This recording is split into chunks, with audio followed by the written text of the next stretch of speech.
अब एक चीज़ देखेंगे कि जब जज जो होता है जब फांसी की सज़ा सुनाता है तो दो चीज़ें इस पर ध्यान दीजिएगा। फांसी की सज़ा सुनाने के बाद वो स्याही को कलम को तोड़ देता है, वो इस बात का संकेत है कि अब हम आपके ये जो फांसी की सज़ा सुना दिए हैं ना, हम जज होने के बावजूद भी अब इसमें कुछ बदलाव नहीं कर सकते, यानी ये कलम अब मेरी किसी काम की नहीं रहेगी, क्योंकि हम ये कलम रहने के बावजूद आपकी सज़ा में अब कुछ चेंजिंग नहीं कर सकते। इसलिए जज को बड़ा सोच समझ के फांसी की सज़ा सुनानी पड़ती है और तोड़ देता है।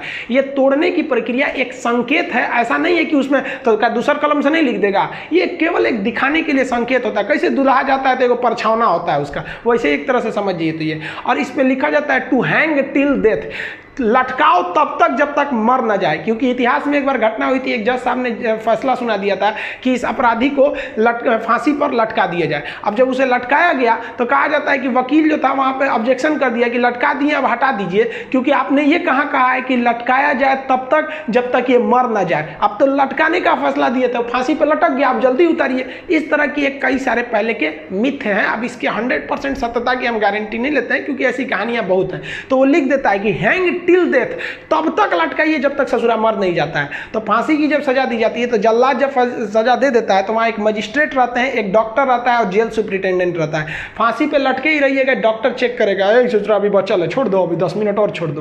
तब तक डॉक्टर नहीं कह देता, जब तक कि मर नहीं गए तब तक आपको लटकैले रह जाएगा। फांसी जो है वो अक्सर मॉर्निंग में ही दी जाती है, क्योंकि जेल प्रशासन के ऊपर सबसे बड़ी जिम्मेदारी फांसी की होती है। वो सुबह सुबह इसे निपटा देना चाहता है, और सुबह के समय जनता मीडिया भी उतने ज़्यादा एक्टिव नहीं होती है। खैर ये सेकेंडरी वजह होता है।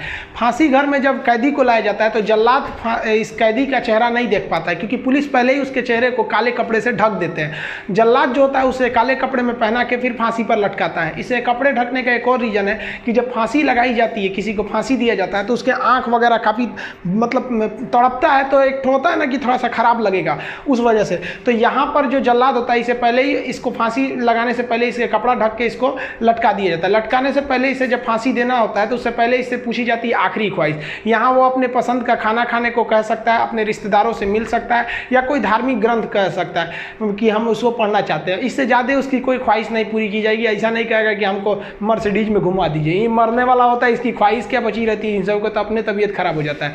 जब इसके कपड़े में जल्लाद जब फांसी देने जाता है तो इसके कान में कहता है कि मुझे तुम माफ़ करना, मतलब ये हमारी ये तो मजबूरी थी, भगवान के लिए मुझे माफ़ कर दो, या अल्लाह के लिए मुझे माफ़ कर दो, तुम्हें अपने भगवान का वास्ता, जिस धर्म का ये अपराधी है। क्योंकि भाई इसमें कैद ये जो जल्लाद का इसका क्या दिक्कत है, इसको तो जज ने जो आदेश दिया वो इसको पालन करना है। फांसी के बाद इसके जो बॉडी होती है पोस्टमार्टम के लिए भेज दिया जाता है, फिर घर वालों को दे दिया जाता है। आप जिस धर्म के उस धर्म के हिसाब से अंतिम संस्कार आप कर लीजिए। आई होप आप जेल में समझ गए होंगे। नेक्स्ट वीडियो में बता देंगे कि फांसी या FIR से कैसे बचा जा सकता है। मिलेंगे नेक्स्ट वीडियो में, तब तक के लिए जय।